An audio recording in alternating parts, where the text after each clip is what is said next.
ton passé de compétiteur dans le domaine du bodybuilding, qu'est-ce que tu as appris de ça? Oh my god, tellement d'affaires. Tu sais, la préparation, première des choses, parce que souvent les gens vont voir le résultat final, vont penser que c'est toujours là. Tu sais. Première affaire, c'est énormément de préparation. Ma première compète, j'étais préparé 9 mois, puis avant ça, je m'entraînais déjà depuis 7 ans, tu sais, à tous les jours. L'autre chose que j'ai appris, clairement, tu sais, c'est que la fin, c'est juste la cerise sur le sundae. Fait que si tu fais ça pour le temps que tu vas passer sur le stage, qui est à peu près, je vais dire 5 minutes, peut-être 6 là, environ. Là. Fait que tu travailles comme un malade mental pour juste ce bout-là, ben, tu sais, moi, ça m'a quand même bien servi, parce que je tripais pas tant que ça sur la finalité. Moi, ce que j'aimais, c'est la préparation, être systématique, être organisé, tu sais, travailler terriblement dur sur une affaire à la fois, puis moi, ça, je trouvais ça extrêmement rewarding. Ça m'a appris beaucoup la discipline personnelle par rapport à quelque chose que j'aimais, par exemple. Parce que l'affaire là-dedans, c'est que moi, j'adorais tout le pendant, le processus, tout ça. J'aimais vraiment, tu sais, travailler fort au gym, peser mes aliments, être extrêmement, tu sais, c'est 200 grammes, c'est pas 205, c'est pas 195, c'est pas à peu près, c'est serré pendant des mois et des mois et des mois. Puis tu sais, t'apprends un peu, beaucoup en fait, l'importance des intérêts composés. Fait que tu sais, quand t'arrives à la fin de tout ça,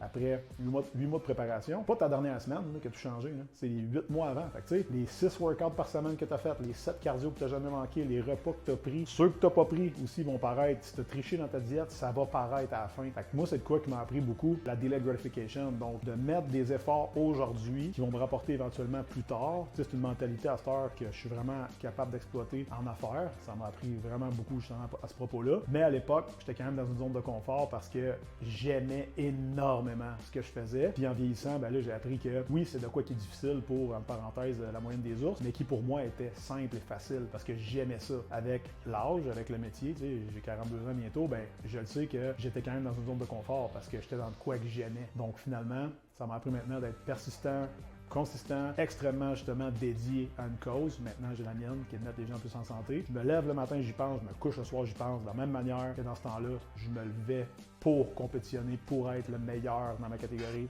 au Québec. Ça n'a pas changé, mais au final, maintenant, je l'utilise d'une manière qui est pour moi plus constructive aujourd'hui à l'âge que j'ai. J'ai aimé chaque seconde de mon parcours, puis tu sais, je le referais, peut-être un peu différent, mais je le referais quand même juste pour tous les apprentissages que j'en ai reçus qui m'ont aidé aujourd'hui.